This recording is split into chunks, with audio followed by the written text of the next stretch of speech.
নিত্যদিনের রান্না একটু ঝটপটভাবে সেরে ফেলতে সবারই একটু ভাল লাগে। আর প্রতিদিন ওই গাদাগুচ্ছের টাইম রান্নাঘরে ব্যয় করতে কারোরই ভাল লাগে না। আমার তো মনে হয় আমিষ রান্না থেকেও নিরামিষ রান্নাতে টাইমটা একটু বেশিই লাগে। তবে আজকের এই যে সাদা গ্রেভির পনিরটা, এটা তৈরি করতে কিন্তু একদম সময় কম লাগে। আর একদম ঝটপটভাবে তৈরি হচ্ছে বলে স্বাদে যে কোনো রকমভাবে কম্প্রোমাইজ হয় তাও কিন্তু নয়।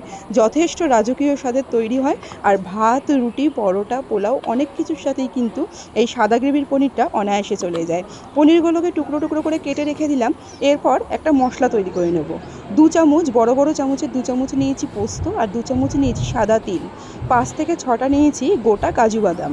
আর সেই সাথে অল্প একটু আদা, পনিরটা আমার এখানে একদম ২০০ গ্রাম মতন ছিল সেই হিসাবে। আর অল্প একটু কাঁচা লঙ্কা স্বাদ অনুযায়ী।